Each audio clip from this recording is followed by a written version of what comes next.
Good evening, everybody, and welcome to the Toon Review. Finally, we are live and able to go live after last night's disastrous performance from StreamYard, which didn't just naff us up, it naffed a lot of channels up across the world last night who used StreamYard. So again, apologies for not getting the show out. However, we are here tonight. I'm not sure where Sam is. We were talking beforehand, thinking, has she gone away? Has she not gone away? So I'm not sure. But if she might have done a billion falling asleep for all we know. We don't know. However, welcome to the show, everybody. As usual, please do like it on. Just click that little thumbs up button for us if you would be so kind. And of course, if you're new to the channel, why not come and subscribe? We're almost at 28,500 now. So 29 is not that far away. And then, of course, the big aim is for the big 3-0. However, don't forget to hit the notification bell as well. If you do subscribe, it's free to do so. But as I say, it'll notify you when we upload any videos like the one I did today. And, of course, I'll get my words out in a minute. Any live schedules that we put in. Now, join if you like to become a member by hitting that join button underneath three of us. And you can, of course, donate to the channel if you do so wish by hitting the $ underneath the live chat, which will guarantee your comments to be read out live on the show. Now, we do have one birthday wish. It's Peter Bjordford, who's been a member for exactly a year of the Toon Review. Thank you very much, Peter. It's his birthday. Sorry, it's his TTR birthday, not his actual birthday. So a year as a member. Better than his actual birthday. Well, of course it is. I mean, you know, what isn't? I mean, it's absolutely fantastic. Right. We're going to start off with, obviously, the big news of the day. Joe Linton, my favourite player at Newcastle United, has signed for another 4 years. Officially announced by Newcastle United round about 2 hours after I did my video saying I had still heard nothing from the club. I don't care. It's now official. This man is here for the long term. I don't believe there's any, what is it called? Clause. That's hey, I'm all over the place tonight. What the hell's going on? So there you go. He's here, and a lovely photo released from Newcastle United. There he is, beam and smile on his face. Of course, he's going to be with us for another 4 years. Nobody plays like him in midfield, as far as I'm concerned. He is the man. And what I did have to laugh at is Bruno's response to this. I don't know whether you've seen Bruno's Instagram response. Seen this, no. This is absolute quality. In English, it says, "Very happy for you, my brother. Only those who are with you on a daily basis know how dedicated you are to your work. Let it be years and wonderful years, you bastard." So there you go. Brilliant from Bruno as well. And it's just brilliant. Calvin, thank you for your super chat. J7, you beautiful Brazilian bar steward. All we need now, Alex, is to see the guy back on the pitch. I mean, I've got the injury list up here with the graphics before the show's going on. What do they say? Where is he? Joe Linton. It says thigh injury. Return date early May 2024. So they think it's not too far away in theory. But with the nature of the injury, it has been quite niggly this season, hasn't it? Whenever he's come back, he's had issues. I mean, I think we've got the last game. I think we've got a couple of games. We've got the Man United and then the Brentford game in mid-May. So he may make a token appearance in one of those games, possibly both. But he's not really going to see much of the season, if any. So, well, Joe Linton said, Gillian's just said there in the chat, Joe Linton said in a couple of weeks he'll be back. So that probably ties in with early May, doesn't it? So yeah. We're a couple of weeks now. Claire G says, I never had any doubt about Joe Linton. I hope he stays till he retires. Billy, it's great news though, isn't it? Because I think you said a lot as well. That there's no other midfielder like him in the Premier League for what he actually does. Well, he's got the powerhouse stuff, but he's also got loads of ability with his feet as well. He's a good finisher. He's all round fantastic. If he can get it all together on the same day, he's unstoppable. And hopefully him signing this new contract might encourage his Brazilian friend to do the same and maybe sign a new one also. That'd be fantastic, wouldn't it? Are you talking about Bruno there? That's the fella. Another new contract? Well, just to get rid of that release clause, you know. Oh, well, yeah. I can't see that happening, Billy, but I do understand why you're saying it. It would be very nice. Kenzie says, what's your thoughts on the change to PSR rules? Basically, looks like we're still restricted. I mean, Alex, they got our hopes up with this luxury tax, and then they've just sort of swept it from under the table before it even arrived. Well, I don't think it was much of a. It was a non-starter anyway. The bigger teams are going to try and protect their pocket, and that's what they'll do. So it was never going to go anywhere. In theory, it makes more sense, although it hurts to say, because of the way the European rules work, it makes more sense to try and follow in line roughly with what they want. Because there's no point in us having slightly different rules, and then when we qualify for a European competition, we've just got to change everything. So we might as well fall in line with what UEFA want, as much as it pains us. I just kind of feel sorry for the other clubs. It's a footballing problem. We can probably bridge this gap because of the ownership and because of the power we're going to have. We can probably do that. I think we will be able to do that. It's quite clear. But other teams like Villa or other teams like Brighton that are trying to very cleverly improve the football and the standard of football at the club and grow and try and break into those places, they don't have what we've got behind them. And it's how are they ever supposed to do it? And it's I want us to always recognize as a fan base that we weren't part of that big six. We were part of the kind of the little guys, as it were, to a point. I know that's a bit condescending to everybody else in the football league, in the leagues below us, but you know what I mean. We weren't in that top bracket. We need to remember that. I think we're going to be quite fortunate that we've got an ownership group that's going to be able to sort of punch us through that gap because of sponsorship opportunities. A lot of others won't get that opportunity, and it's a shame. I hope we can somehow fix it, because it's what it was 20 years ago. You know, Billy knows too well with sort of your Coventries and your Leedses. Obviously, we don't like to see it through financial mismanagement. We'd prefer to see changes of giants just down to footballing reasons more than financial negligence. It would be nice if it's just a natural flow. But yeah, I think it's probably for the best that we follow Europe to a point. It's just, I don't know. It's not the best, is it? It's just not great.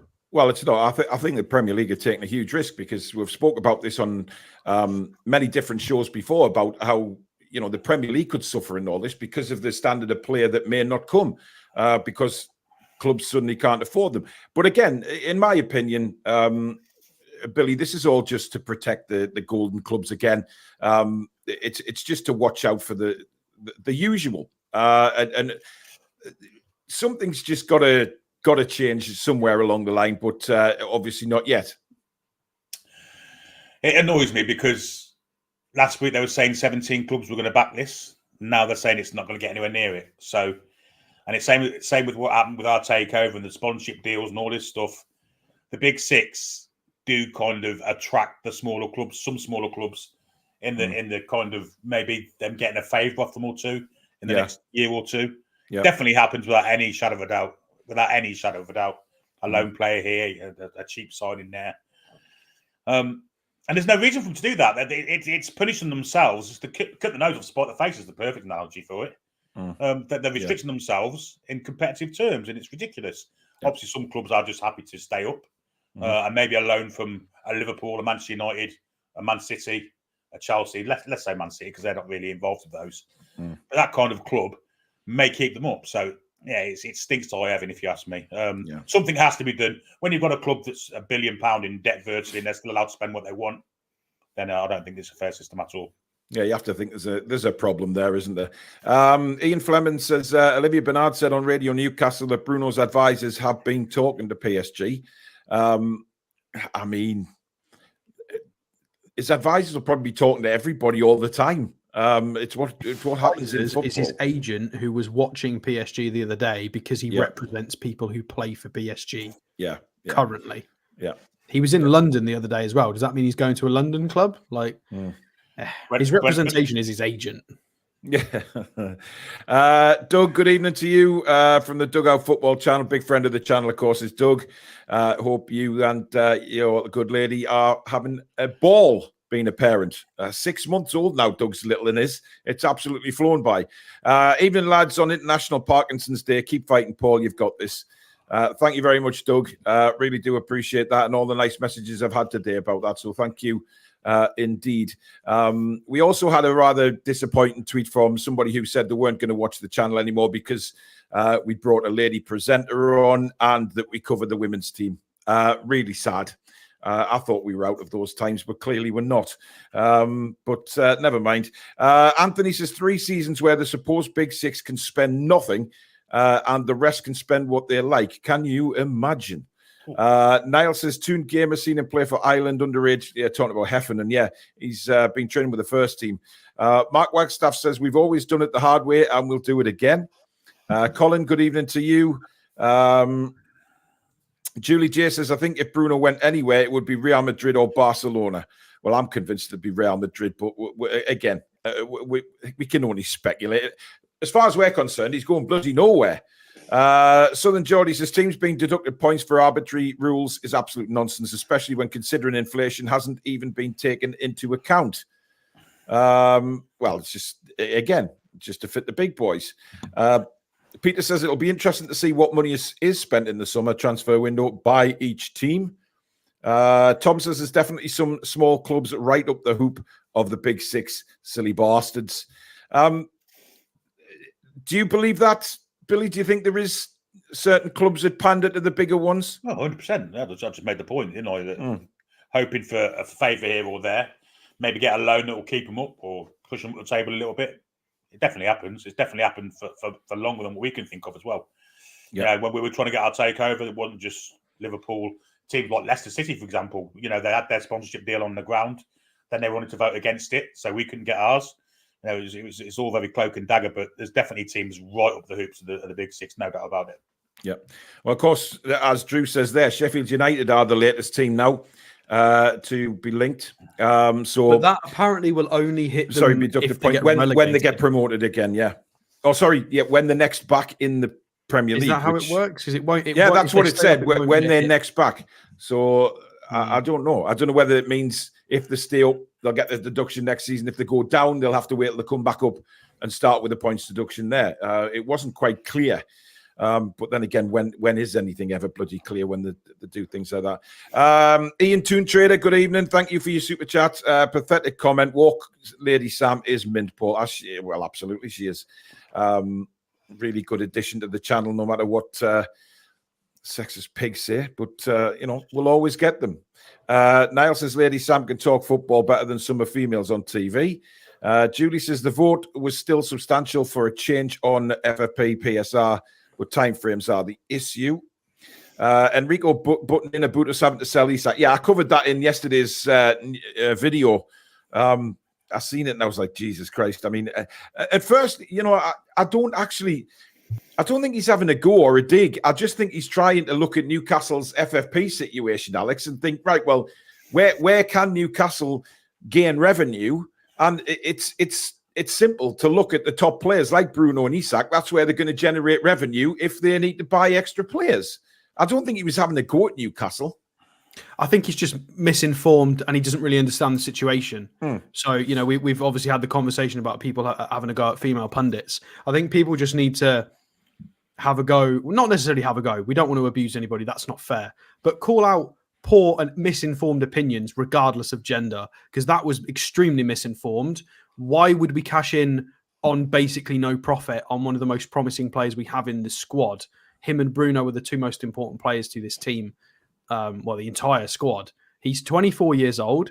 He scored 20-ish goals in all competitions this season, and he looks like he's returned to fitness.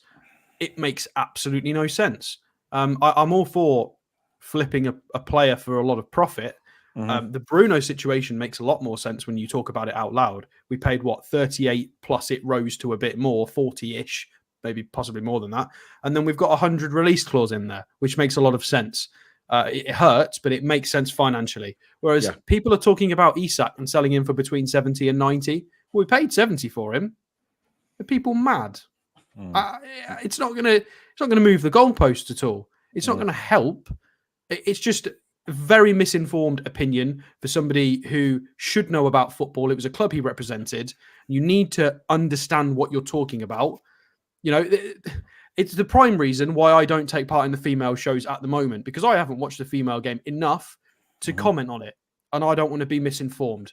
If we want to talk about something, we need to research it first and check it. It's why when we have a topic, we say, nope, the Toon Review is going to go away and research it first and give you as much of an honest and researched opinion as we can. And Jose Enrique, unfortunately, has not done that. And it was a really poor opinion, and it just shows he's got no understanding of it at all.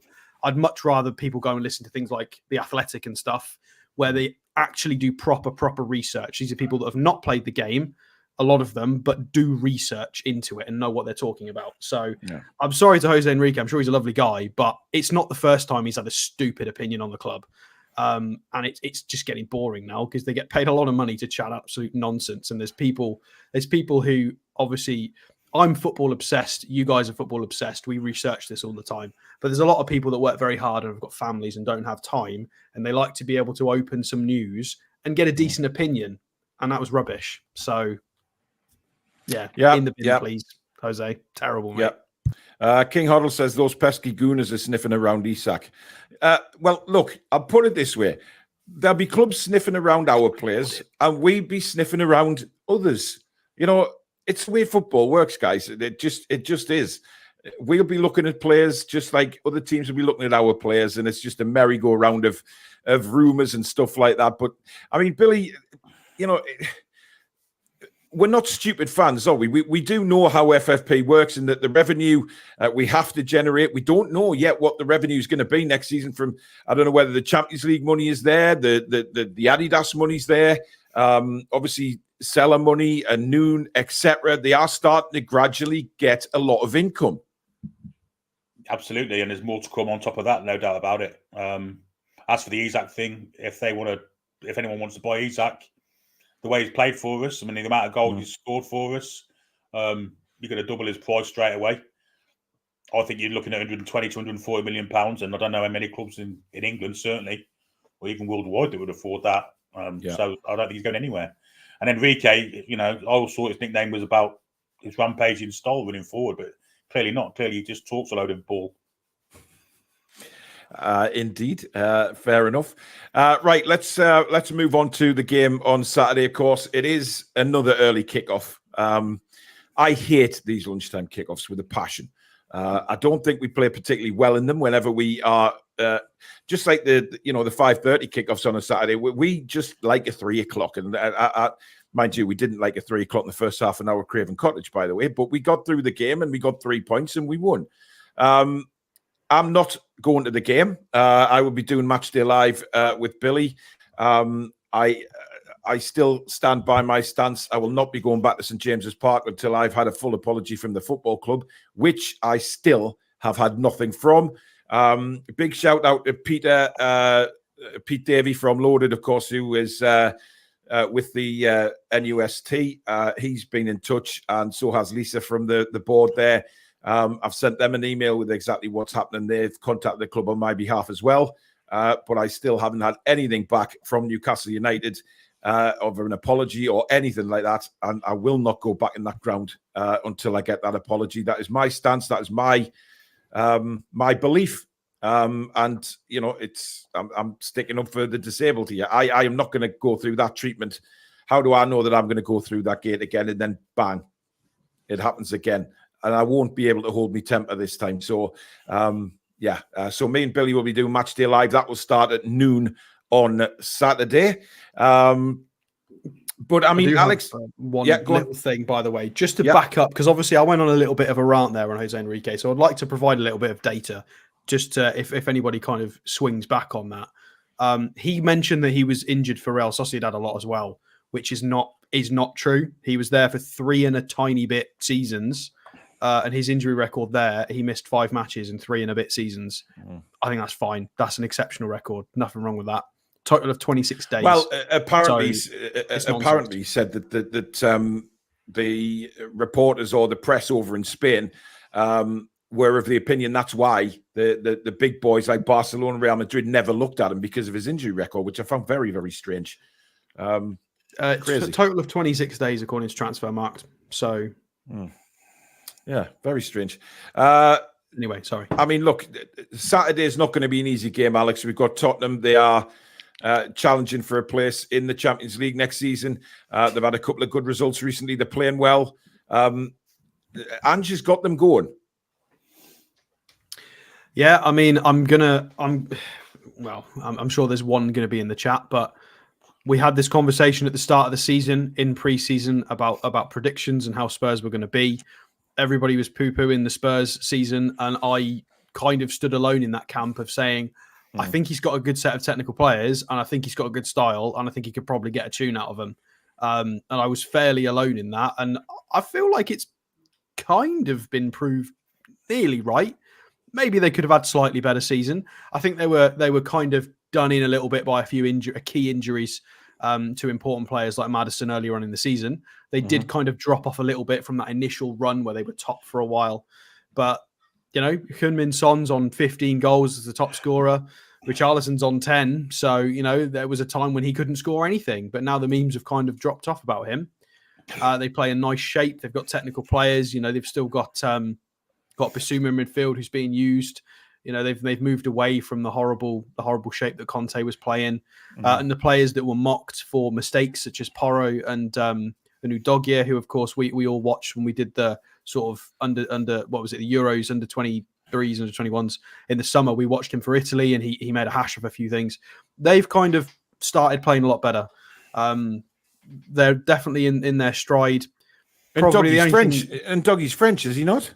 Italian. Is he Italian? Is he? I thought he was French. Because he was in the same team as Tonali. Oh, he was in Tonali. Of course he was, yeah. So, yeah, they're a really good team. They're really well balanced. They've got good quality. They've not got enough quality at the moment to trouble Arsenal, City and Liverpool. But I would say they are, when we've got our proper starting 11 fit, I would say they're kind of about where we are. I think we probably edge it a little bit. Of course, King Holder's going to say we're biased there, but I think we've got a little bit more quality. I don't think they've got anybody quite as good as Bruno in the midfield. He would argue that Son's done more than Isak. Fine, that's probably fair. But yeah, they're probably the best outside of those top three teams, I would say, in the league, just through general quality. We can't be in that conversation at the moment with just, 13 odd players out. It's just not possible. So we've got to be very careful. Yeah, the only advantage I think we've got is we're at St. James's Park.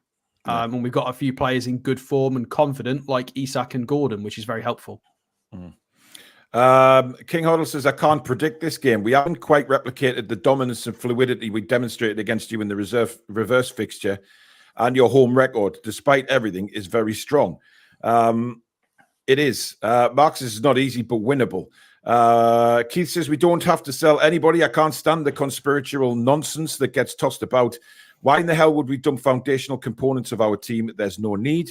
Anthony says, say it now, I'll be happy with a draw on Saturday. Spurs can be so dangerous, but there's always a but. So let's see what we can do.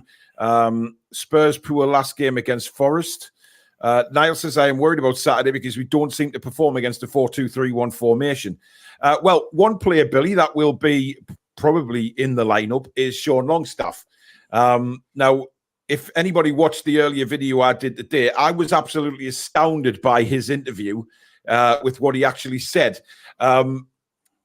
He actually said that he practically broke his ankle in that challenge at Everton last season and hasn't been fit since. His other ankle is causing him difficulties as well, but the main ankle is, the bit about him, they were expecting him to be out for 10 weeks. He was back in 4. And then he said, I put the team first before my own health. That's admirable. Very admirable. But Billy, we see it with Willock now again. It came out today. Eddie Howe has said that Willock has had an Achilles problem for some time now. Sean, with his ankle all season, says he's never been fit. It's astounding. It is, but there have been times when it's been needed, if we're perfectly honest with ourselves. There's been times where we've had to play Moyley and Longstaff, and injured Longstaff, because there's no Tonali, there's no Joe Linton, there's no Willock, all injured, all unavailable. And we've had to use them. And yeah, that's why he's played.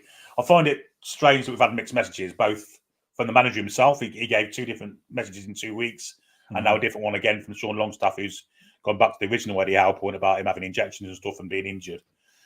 Yeah, it's mixed messages, isn't it? It's not great. Well, you can see that Sean's mobility is lacking, and I mentioned this in the video earlier on today. It's lacking because if you look to last season, when Longstaff was injured for that period of time for a few games, we were all saying, "Oh, we really miss Sean Longstaff's engine in the middle of the park." Mm-hmm. You know, we all said that, and then this season it is clear, and you've said it loads of times, Billy, that even when the ball hit his ankle, he was going down hurt. So there was clearly a problem there. So. I mean, look, the kids come into this again. That Eddie's not playing the kids. He just keeps playing Sean 90 minutes. He will not even bring him off, which is more of a worry to me because, you know, I don't know what kind of damage Sean will be doing if he's doing any further damage to the injury, but it can't be good. No, it can't be. And for what good he's been, you may as well have played a youngster. I don't think a young player would have done any worse than what Sean Longstaff has in some certain games this season. Mm-hmm. I think of Chelsea away out. Well, basically the last 3 months, give or take a game. Yeah, he's been absolutely abject, and I don't see how a youngster or I don't know someone like Alfie Harrison or a Joe White would do worse than that. Honestly, don't. I don't see it at all. Because at least they're fit and can get around the pitch. And Sean Longstaff's, for all his effort, and it is effort, he's basically playing on effort alone because of his injury to his ankle and foot and. Because his technical ability's definitely gone with it. And he didn't have a lot of that in the first place, but his mobility has also gone, which is what he's in his side for. Yeah, and that's the thing, isn't it, Alex? It's the you know, his tackling ability and stuff that we saw last season, winning the ball back, doing the nasty work, if you like, doing the dirty work. And then, you know, we had other players like Joe Linton, Bruno, etc., who could do the drive us forward, etc. But Sean's got this capability of getting into the box as well and creating his own opportunities. But we haven't seen much of that this season, and it kind of explains it, doesn't it? I mean, if you practically break your ankle, like he said, you come back 6 weeks before the doctors expected you to. It's all just a bit messed up, isn't it? And I just hope that they get it sorted in the summer with what's gone on with injuries. Well, a lot of previous comments that I've made were based on not knowing all of this. So we suspected he might have been injured. And then there was a bit of confirmation from Eddie Howe and then all of this. So I'm quite happy to U-turn on some of my comments and just say that what I've said all along, a fit Sean Longstaff is good enough to be at the club as a rotation option, not as a starter anymore. He was 18 months ago, 12 months ago. Yeah, fine. He was decent last year when he was needed. But that we bought Toon Army to be the starter. So I'm quite happy. If we can get Sean fit again, I think he's more than good enough to be a rotation player. There's nothing wrong with Sean Longstaff playing 20, 25 games in a season, but not as the starter, not when it counts. It needs to be players like Toon Army, Bruno, and Joe Linton and other players we may sign that play in front of him because we need more quality because Sean doesn't have that additional quality. Although he's got elements of it, his general movement, you know, I mean, you've just mentioned that. We notice all the time in certain phases of play, the guy that ends up in the right place is Sean. And that's no accident. It's because he's got a brain. He's not stupid. So there are some, and people can't deny that because there's countless opportunities in many games where he turns up in the right places. It's because, he's got something, but... Yeah. Well, what he did say, Alex, and it was when they assigned Toon Army, he's admitted this, thinking to himself, I've got to be on the pitch.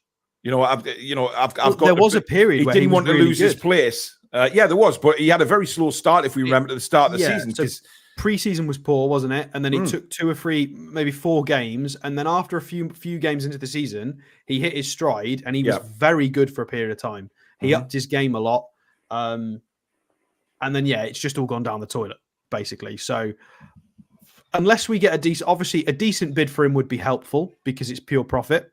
However, if there's no decent bid for him, he's homegrown, trained at club, is important for quotas. It's probably worth keeping him, getting him fit, and using him as a rotation option. Because I think we've all seen that when Sean's fit, he's useful. He's just not. He's not the desired. He shouldn't be a first teamer. We can't have people like that as a first team. Well, first team is wrong phrase.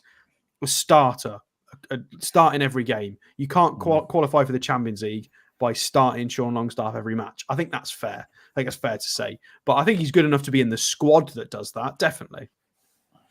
I mean, look, I just find the whole thing bizarre. I can understand Sean wanting to play, of course I can, and worried about losing his place to Tonali. To be honest, I don't think that was ever in question. I don't think Sean Longstaff, if Tonali had been available for the majority of this season, Sean wouldn't have been anywhere near a starting lineup every game. Nowhere near. He would have been rotated. Involved quite a lot. I think they would no, have rotated, Alex. Yeah, on the bench and stuff. Yeah. I don't mean not involved in the squad. I mean, he would have been rotated, which probably would have been a lot easier for Sean and the injury that he was carrying. But probably when he's got better as well, it'd certainly be a lot fitter. Tristan says it just smells of lies to appease the fans, Paul. I love your brother, but sometimes someone is lying to the fans. He's injured, then he's fit. Now he's injured all year. If he broke his ankle, he would have had an operation. Not necessarily. You don't always need an operation, Billy, for a broken ankle, but he didn't. Well, what he said was he basically broke his ankle. I mean, there's been no confirmation. I've never seen anything from Newcastle United saying that he broke his ankle at Everton, just that it was a nasty ankle injury and he was out for a long time. But listen, you need that kind of engine in midfield, Billy. You need the mobility. You need the physicality. And when you've got an injury like that, it kind of takes away from Sean's game. I'm pretty sure he played after the Everton game last season as well. I'm sure he came. I'm trying to remember back. I'm not sure. He played against someone like that. I'm pretty sure he did. I'll have a look. Well, if that's the case, that's just a shit show, isn't it? Because you're practically breaking your ankle and then you're playing again. So is this the second Everton game that we demolished? Yeah. It was the one at Goodison, yeah. April time. I think I might be wrong, but I think he played again. But yeah, he wouldn't have an operation in the summer. That's the big question I'd be asking. Would they be saying it could get better with rest? We've been down this road before, haven't we, with other players? Let's be honest. Mr. Van Botman, similar. A broken ankle, a practical broken ankle. Does that get better with rest? I don't know. I really don't know. I'm no medical expert at all. But it's been clear to me since, Bournemouth, when was the Bournemouth game? That was October, November time. Mm-hmm. He wasn't right then because when the ball hit his ankle, he was screaming with pain. We were saying, get up, you fanny. It's only the ball that's hit you. Yeah. And like Alex says, I mean, we can look back now and think maybe we've been a little bit harsh on Sean if that's the case. But who do you direct this at? I mean, I understand where Billy was coming from before, Alex, saying that, we've had a threadbare squad. But surely if that's, and it is affecting the team, Sean already can turn around and say, it wasn't detrimental to the team. It has been. And we can look at Sean's performances this season and say, yes, it clearly has been detrimental to the team. So who do you look at? Is this a case of, again, what they're going to discuss in the summer about players and looking after them? Because Sean may say he's okay to play, but where's the someone looking after Sean and his welfare and his health? Because playing with that kind of injury all season, I'm sorry, being a former sportsman myself, that will take its toll in later years. I mean, so I've got 2 points. So the first, I've checked the fixtures. So after Everton last year, we played Southampton next. He wasn't in that squad. Arsenal after that, he wasn't in that squad. Leeds and then Brighton, the famous 4-1 that was really good. And then it was the Leicester game, the 0-0 that he came back for. He played, so that's around 4 weeks, yeah. So he was expecting later he came back. So he's expected to be out for 10. Chelsea, the final game of the season, which was, did he play in that? He did. He didn't play in that. So basically, he came back, played the Leicester game. Leicester game, that's right. And that was it. So that was his only contribution after the Everton game last season. And then obviously he played in pre-season. He played against Gateshead. Crap, he was awful. Oh, he was terrible pre-season. He was absolutely awful. But listen, it gives us a few answers now, doesn't it? Well, I mean, the second thing that you said as well, I completely agree. I think it's okay having a slip up with a player and a situation, a case in a season that was poorly handled. However, there's been like 5 that's been poorly handled, where players have gone back on the pitch where they weren't ready, or there's been a misunderstanding or a miscommunication between surgeons, doctors, physios, players, coaches, managers, not disagreeing or saying they want to do this or not do that, or they don't know. It's too much. There's too much of it. Yeah. I understand that things happen, things can go wrong. You're not going to get every call right, but it's too often. We can't have. In the next 5 years, we can't have this happening every season. We'll never get anywhere. No, there's got to be something done. Daryl, who is a Spurs fan, says the key to the Toon beating us is through set pieces. Get in behind and don't waste chances. Well, I mean, look. Can we name him Michael? I think King Hoddle said before about the two very attacking teams going at it on Saturday, so it should be an entertaining game, if anything. You got this graphics there, Alex? I have some indeed, yeah. Let's just bring them up, shall we? I mean, the most important one is probably to go and have a look at the preview. So because it's only Thursday, there's no predicted lineup on any of the main websites yet. Here's the difference in injury list. So, I mean, if King Hoddle cares to take a look at this, ours is considerably worse because I'm really bored of Chelsea fans equally telling me that their injuries are also quite bad. No. Have a look at ours. They're well, really, did you hear Goldbridge the other day, Alex? Talking about Man United's injuries, and I'm thinking, it's just baffling. They don't look. The problem is when I speak to fans of the top 6 clubs, I mention like players like Paul Dummett and Matt Ritchie, and they don't know who they are because they don't actually follow football. They just watch Match of the Day, and that's it. So, right, who are they missing? Ryan Sessegnon, Richarlison is possibly a big one. Fraser Forster with a broken foot is a shame. I do like Forster because obviously he played for us. And non-starters, really, so not too much of an issue. Obviously, how many have we got out now? What's that? 3, 6, 9, 10, 11, 12. We have more than a starting 11 injured at the moment or suspended, which is a big problem. So that's a lot of players. It's a huge problem, yeah. I have got their last fixture, which was Forest. They did win this. It was from Murillo on goal and 2 goals from defenders from them. But it was still an interesting game. And they do look a little bit different to Spurs teams of last year. So very, very, very different sort of lineup. 2 very competent midfielders in passing, good under pressure. It's going to be tough to win that midfield battle. I think we would need our other stars to be able to dominate this. We're not going to be able to dominate this midfield with who we've got available. Unfortunately, it's just not going to happen. With the way we play, with people breaking in between the lines, in between that defensive sort of midfield role and in front of the back 4, that little pocket of space, we're going to have to be so careful. Because the 2 wide players are very, very speedy. James Maddison is hyper technical as well. And Son is also, to be fair, Son can play any of the positions in that front 4. So it's quite rotational. Timo Werner's played up front. But this is a very flexible system and it's quite hard to mark. It's quite hard to deal with.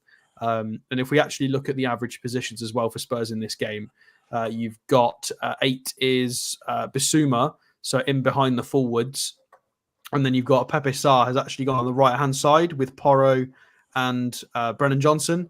And then Timo Werner's kind of there on his own with Udogie kind of... I think it's meant to be like that back 3 shape that we create. I think Udogie is maybe meant to be a little bit further back, but mainly just generally because they had a little bit more dominance in that game. His average position tends to be a bit further forward. So quite a scary lineup. I mean... very up-and-coming back 4. Van der Ven's performing really well. Romero is very, very decent. Udogie is proving to be worth the money at the moment. And Pedro Porro is definitely improved because he made a few mistakes last year. So quite a scary team. And in terms of how they're profiling statistically as a team, I mean, FOTMob's got them rated as the 3rd best team on just general ratings. Goals and goals conceded, they're 5th and 5th. So they are where they generally should be, there or thereabouts, on the quality of the team and how they're doing in front of goal. XG is down in 7th, so maybe they're overperforming just a tiny bit. 10 clean sheets, 10th in clean sheets with only 6. Average possession in 3rd, behind City and Brighton. So this just goes to show the stylistic changes between Conte and Ange Postecoglou, bringing in sort of Bissouma back into the lineup. Pepe Sarr, I've actually got Pepe Sarr up here. There he is on his FOTMob. And as you can see, he's quite tidy in ball progression, whether it's passing or carrying. His passes are very, very tidy. And he offers a lot there. So very, very dominant team. So with our personnel, we're not going to be able to take control of this game, even if it's at home, unless we come out and absolutely throttle them with pressing. But I just don't think we can do that at the moment. Yeah, a little bit of a problem. We've got to be very, very careful. I mean, in terms of what we can line up like, I mean, what we're going to have this as a back five, I'm guessing is the most likely, depending on if we have any Trippier or Livramento news. I think Trippier will be back. I just get a feeling Trips will be back for this game. Think he's going to get thrown straight into the starting lineup? Yeah, I do. Given how I would listen, if we have a half an hour start like we did at Fulham, Spurs will cripple us. Spurs will destroy us. It says late April for a calf injury. According but he was to only this, supposed to be out until after the international break, or is it? Did I mishear that? No, it's somehow extended. I don't know how. What about Tino, Alex? How long has Tino got on our list? On that list, Tino is early May. Good Lord! Yeah. Yes, my child. I mean, dear God.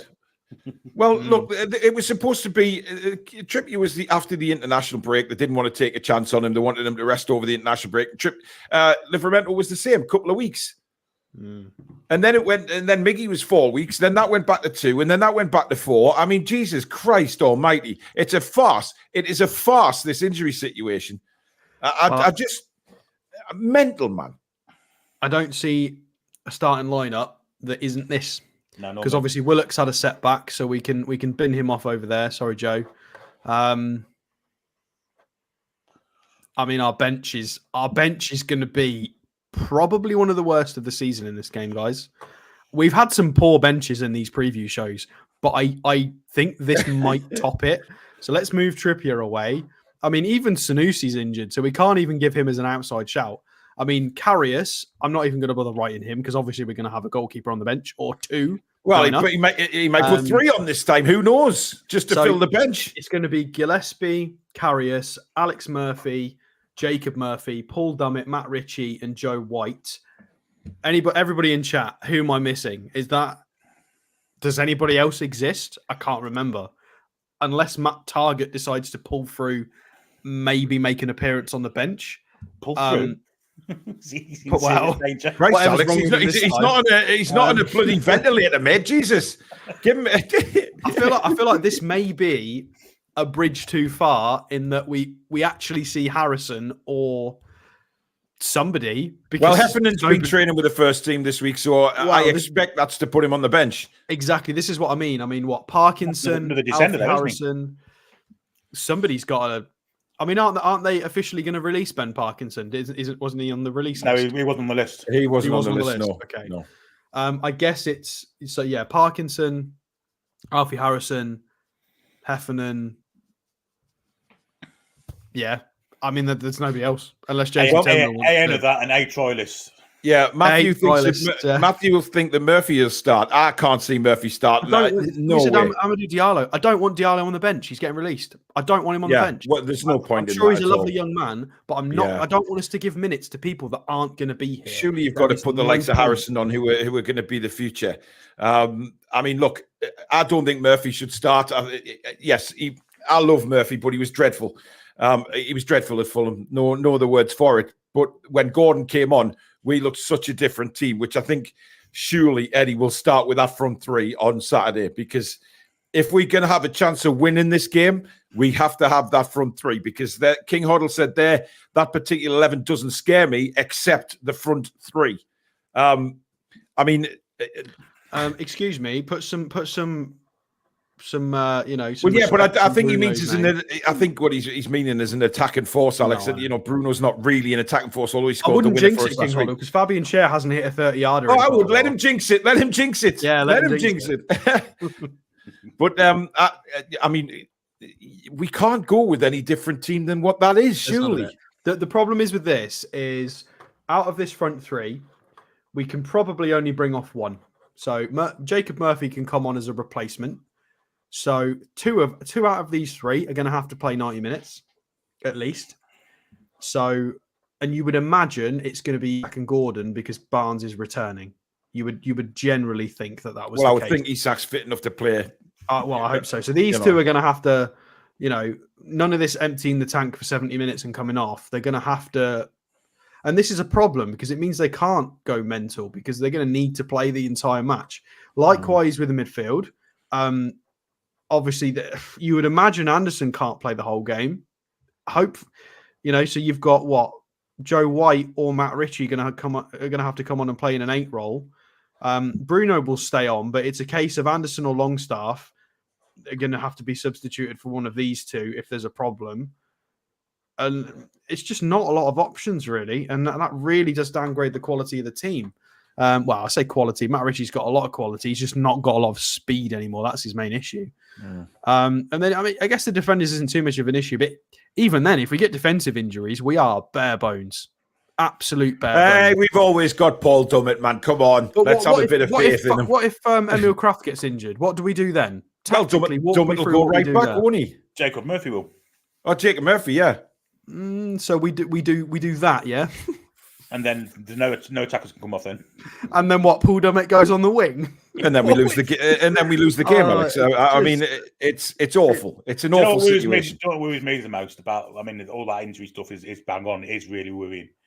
But the thing that worries me the most is the last 2 games we've played, Fulham and Everton, been right up Dan Burns' alley. That's the kind of game he wants to play. The game we're going to play on Saturday is really not the game he wants to play with speedy forwards. Yeah, he doesn't want Maddison sort of backing off and playing little intricate passes in between the overlapping Brennan Johnson. And can I ask you what you guys thought of that Maddison incident last week? Oh, he should be banned. I watched it a few times. Yeah. I mean, I've watched it a few times, but I don't know if I'm looking at the right angle, to be honest, because I can't see... I don't know whether it's just a nudge there. I honestly didn't see the angle. I'm doing an Arsene Wenger here. I don't know whether the cameras that I saw and the different angles, I just thought, really? He punched him. Did he really punch him? With malice. Well, how did VR not do anything about that? Surely that's violent conduct. Well, he should have been respectively as well, I guess. Look, Maddison... I mean, look, I love James Maddison as a footballer. I think he's outstanding, and I think we missed a trick not getting him. Billy Tray had me literally all summer last summer just thinking Maddison is going to play for us, and it's Billy's fault that I was so disappointed. I'm blaming Billy Tray for Maddison not coming to the club. He wanted to come. That's definite. That's fact. He wanted. Well, Ian Wright even said that, didn't he? He said he'd spoken to Maddison, and Maddison says, "I want to go to Newcastle." So Ian Wright wouldn't just say that for the sake of it. But look, Tottenham signed him, and he's been brilliant for them, hasn't he? I mean, we wouldn't offer him 200 grand a week, so that's ultimately whether Spurs fans disagree with that or not. It's the truth. Our highest earners at the time were on about 120, 125. He's on 200 at Spurs. He just had twins. It's an open and shut case. He lives in the capital of the country. Yeah. He's playing for a progressive team with a good manager. It was a good opportunity as well. We're not the only promising prospect in the Premier League. It's a good move for him. It's a good club.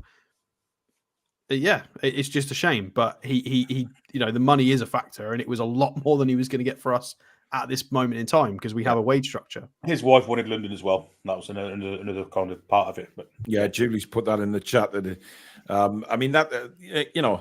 there's some good points. He just had twins. He's got to think of his family. Although, to be honest, 100 odd grand a week to 200 grand a week. I mean, it's there for me. I just love 100 grand a week. To be honest, I mean that would be quite nice.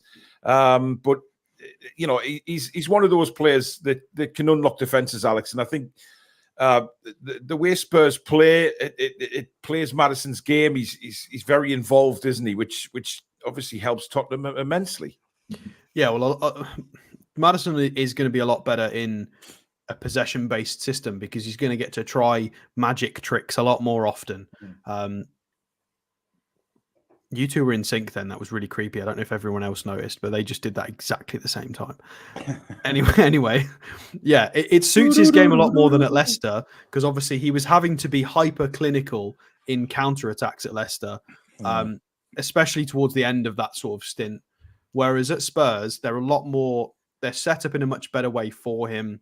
He is the focal point of knitting everything together. He's got a genius in Huminson in front of him. He's got pacey wide forwards either side. He's got competent, passing, solid, strong midfielders behind him. They've got structure, and he can just play his football and do creative things, which is what what he wanted him for. But we just need to be. Bruno needs to never be more than 3.2 millimeters away from him at any point during that match. He needs to handcuff himself to James Maddison. Put it that way. Somebody's got to be on him. Thing is, as well, Billy, is set pieces we've got to be careful of giving away set pieces around our penalty area because Spurs have a plethora of players as far as I'm concerned. And yes, I said the word plethora on a Thursday night properly. So they've got so many players that can score free kicks. Yeah, 100%. They've got a fantastic forward line. They've got some great. They're a really good side to watch as well. It's not a case of them being lucky this year. They play some really good stuff. And he's a very, very good manager. Yeah, there are little chinks in the armour that I can see, though. I think the high line might come a cropper against us, like he did against Chelsea with a bit of pace up front. I think Gordon will be very, very dangerous against them, with him between the lines if he can. And Isak and Barnes, all three of them, all got pace. High line. I know they've got speedy defenders, but they ain't as quick as Gordon, none of them. So that's the part to me. But that's just, Son's is just a terrific player. He's a Premier League legend as far as I'm concerned. Son. I love him. I think his attitude, the way he plays the game, I just think he's absolutely fantastic to watch. Dare I say that James Maddison going to Spurs is probably a better move for him because would we have played him in the same role? I don't think we would. I think we would have played him wide right. And would he have got as much influence in the game as what he's getting at Spurs? No, probably not. King Hoddle says he's actually regressed a little bit after the long injury. He isn't at the same level as early season yet. Yes, but what you need to include in there, King Hoddle, is he's now playing against Newcastle United. And over the past, what we've seen is players that have been bang out of form, bang average for a long period of time, or haven't yet hit the heights since they were injured. They come to Newcastle and suddenly they're having a worldie. And we've seen it so many times. So I expect Maddison to be Spurs man of the match on Saturday, if that's the case. Well, our takeover game, I don't think Harry Kane has scored that season. He hadn't scored for 10 games, but he scored that game. Of course he did. Well, of course he did. I think it's really harsh to say he's regressed as well. Post-injury, I think that's really unfair to label it as regression. It's a lot of most players have to find their way back up to that form. It's very normal. Yeah. I don't think we can vouch for that a lot this season with what we've seen on the pitch with players coming back from injury. Holy hell, been through this. Yeah, they've all been through it. Absolutely. Macam Cabby says, I bet Newcastle have had no more than 10 3 p.m. kickoffs on a Saturday this season. I mean, I'd love to know. If someone in the chat can have a look at that, Tom will know that, won't he? Tom will be up to speed on that. Can I just mention, there's a lot of people in the chat mentioning cards as well. This will be game number 32 of the season, if we can get through it, that's the reset. Yeah, it's clear. The yellow cards are gone for Bruno and Gordon. So they have to get through this game without the card, though. That's important. Yeah. Well, Bruno, unless it's 2 yellows, then they just get 1 game ban. which is the loophole, which Jordan Cronin did a reasonably good article about it. I don't know if it was today or yesterday, but it is the one strange remaining loophole in the rules that if they get 2, he'd get a lesser ban than if he gets the 1, which would encourage you to just kick the ball at the referee. Well, maybe not at the referee, whip your shirt off in the wrong direction. Yeah, whip your shirt off for no reason or something like that, and get the second yellow. Well, Derek's in the chat. Says, Alex, do you not think if Bruno shackles himself to Maddison, there's a good chance he'll get the booking he's been avoiding? Well, he man marks people every game, so... Yeah, but Maddison's clever, isn't he? Let's not forget that. Maddison is a very clever player when it comes to... I mean, we've played some good teams recently. I mean, it's... Yeah, but I mean by diving, Alex. I don't mean by playing good teams. I mean diving. Maddison is very good at that. And he's done that to us in the past, hasn't he? I think it's a moot point. I don't think it has any relevance at all. Like, it's not even... Every team is going to try that. You know, we had... I mean, who have we played recently? West Ham could have been an issue as well with the same sort of stuff. We played City. We played Chelsea. Wolves have got those kinds of players. We played Arsenal in Feb. No. We'll approach this the same way we approach every game. Yeah. If he needs to keep an eye on him, he'll keep an eye on him. Yeah, is it slightly riskier man marking somebody so technical? Yeah, of course it is. But all right, we'll put Sean on him then. Does that make you any happier? No. Julie J says that Tim Robinson is the referee on Saturday. Not sure who the VAR people are, but God help us anyway. Bruno will be nowhere near Maddison. Bruno plays much deeper where Maddison plays. Oh, I don't know. I mean, George, on the ball. yeah, George says Man United fixture rearranged to the second last game of the season, so it could be a pivotal game. Absolutely could. It's a Wednesday night, 8 o'clock kickoff again.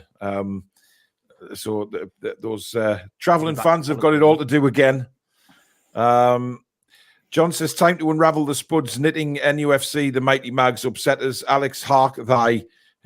What the hell?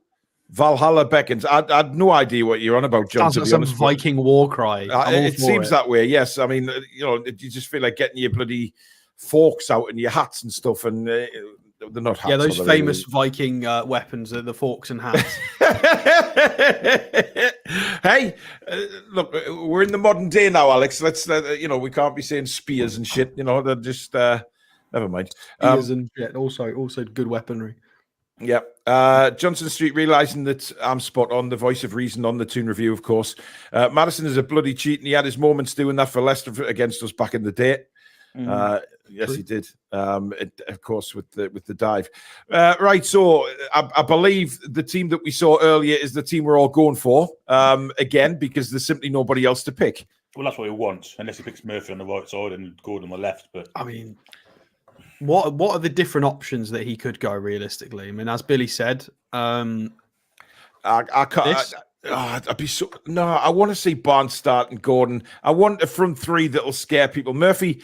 I mean, look, he could think back at the 6-1 about Murphy's performance in that game and think, let's do it again. He could.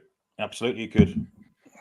But other than that, is there anything else we could do to affect the starting lineup? Unless, like, Matt Ritchie starts somewhere. I'm sorry, what? Well, we have to say things. We're giving to be people honest, a show about I'd rather have Matt Ritchie in the midfield than Longstaff at the minute. Well, I don't know about that. Because Ritchie will get stuck in and not worry about his ankles. I think Longstaff with a broken ankle is about as fast as just Matt Ritchie generally. So, maybe... I wouldn't mind Matt Ritchie coming on in the final half an hour. Oh no! Just for injury time, just for Billy can say. I think he can play 20 minutes, half an hour, and then score a goal. He's got enough legs to play 20 minutes, half an hour at a reasonable level, but not if you put him on the wing. He just needs to kind of retain the ball and be a bit dogged and be careful with it. And he's got that tiny left foot, but no, I don't. Beyond Murphy and Barnes rotations, it's between Murphy and Barnes, isn't it? Let's be honest, to see who the other ones are pretty shoo-ins. Claire says, suggesting Ritchie starts. How low have we fallen? Well, yeah. I mean, I can say Joe White if you want, but I feel like Ritchie's done the hard miles to deserve a kind of, obviously Paul Dummett's dragged his name through the dirt with that mistake. So the only one with kind of reputation is Ritchie, although he did miss that pen against Chelsea, but he redeemed himself with a late goal. So, I mean, there's just no one else. Well, Derek's saying, what about Harrison for the bench? I agree. I think Alfie Harrison deserves a place on the bench. I mean, it's only for people who have seen the youth levels will really know. I don't go to the youth games, so I can't really get a good gauge on it. He had a brilliant assist in the last game. I know that much. There's a an absolutely wonderful ball. Good. But look, it's going to be a difficult game. Let's be honest. Very, very difficult game. I just think we have to attack them, because if we sit back, they'll beat us easily. I think we're not good enough to sit back and let them come onto us the whole game. I think we have to go at them. I think it'll be an exciting game, hopefully, but we will see. King Hoddle's mentioned we need to bring our renowned energy, intensity, and pressing. We haven't seen that for quite a while. We don't have that. Yeah. It's not happening. This season has been a very long slog for us. It's not. You're not going to see any of that. Can promise you. Absolutely. Right, it is score prediction time before we end the show. So get your scores in the chat, guys. Let's see what you're going for. Alex, we'll start with you tonight. What's your prediction? I'm going to predict in the 24th minute we'll get our first injury. Well, that's a new one. We might as well do a sweepstake on the injury. Well, I'm going times. 7. I'm going 7 minutes if that's the case. 7 minutes. You're going 7. Everybody remember this, so we can do it on what when we're playing Saturday. How bad is it getting that we're now doing score predictions, but before that we're doing when the first Newcastle player gets injured? I mean, that's how bad it's. Oh my God! Right, I'm gonna say we're not gonna lose because we're at home. But I think they've got a lot of weapons. I think we're good enough to score a couple of goals against them. We're good enough to score a couple of goals against this side. In the form we're in terms of goal scoring, I think we'll probably get 2. But I think they're good enough to get a couple. I'm going to go with a 2-2 draw. Yeah, funny enough, I've gone 2-2 as well. I think it'd be hopefully an end-to-end game, but I can't. I'd love us to win. I really would. I just think it's going to be difficult given the I'm not going to say it, but the players they've got. So they do have some good ammunition, shall we say? So I'm going 2-2, and I think Isak's going to get both goals. I think he's going to. He was quiet last week. A few dodgy touches. You want to put that right on Saturday. So I'm going 2-2. Billy. It's one of them head and heart syndromes again. Yeah, it is. Yeah. I always go with the heart for you people out there, so we get a bit of optimism. Mm-hmm. I'll say 3-2 Newcastle. Wow. Okay. And the scorers for you? Isak, he'll certainly get 2, and I think Anthony Gordon's pace will get him 1 as well. Okay. Alex?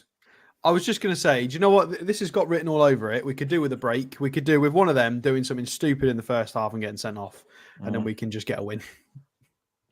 Now, remember, we've got no excuse not to go for this or save the legs or anything like that. Because when, obviously we've got a week off next weekend because we were supposed to be playing Manchester United there in the FA Cup semi-final. So we get a weekend off. So we've got 2 weeks before the next game. The lads should just go out and give everything they can, put it out on the pitch and come off that pitch knowing that they couldn't give any more. And that's what we're looking for. A lot of people in the chat, as usual, going for very strange scores. 2-1s and 2-2s. There's a couple of people saying we're going to lose the game, but a lot of people think it's going to be a draw. And would you take a draw now, chaps? Yes. Yeah. Alex? I want to win every game of football, but that goes without saying. I'm sorry, but the same people that say they don't like Jose Mourinho, you can't also say I would take a draw in fixtures. Like you have to pick a lane. And I'm going to say I would take a draw because I like Mourinho. I don't think he's good for us at the moment, but no. But there you go. We'll see what happens. Just to let you know of shows coming up, guys. Tomorrow at 11 a.m., join myself live for the press conference reaction. Let's see what Eddie has to say regarding certain players and injuries. Paul, I have the day off. I don't know if you want an extra host. Well, I mean, you're fine to join me if you wish. But it is 11 o'clock start for that one. Tomorrow night, 7 p.m. As usual, we have TTR Friday. Lots to look forward to on there. Billy's beef again, but also, I mean, is it what we're calling it, Billy? Billy's story time or something like that? I mean, Billy's Tales, I guess we could do. Billy's Tales. Yeah, something along them lines. And of course, Shane Bystato is back. And whatever mine is. It's not back. It's the wife's birthday tomorrow. Sorry, Alex? It's not back. It's the wife's birthday tomorrow. Sorry, guys. Sorry, everyone. You know what? He waits till the last minute to tell everybody. Honestly, what a screw job. And of course, on Saturday, we are back with this matchday live from 12 noon with myself and Billy Bob. Live commentary of the game between Newcastle United and Tottenham. So lots to look forward to over the weekend on the Toon Review. Don't forget, Patreon as well, guys, with Billy and Alex. Lots of podcasts on there, transfers, match reactions, legends, and historical shows. So brilliant content on there. Only £5 a month, but it gives you that extra content from the Toon Review away from the camera. Something to listen to when you're walking the dog or, at the gym, in the car, things like that. So there's plenty on there. The link for that is down in the description. So you're welcome to go and have a look at that. But that is it for tonight. Thank you so much for joining us, guys. I'll be back at 11 o'clock in the morning, possibly with Alex. And then we'll be back for TTR Friday at 7. Busy day on the Toon Review tomorrow. But in the meantime, folks, have a great Thursday night and we'll see you soon. Take care. However, boys and Beckies. Come back and check on some green.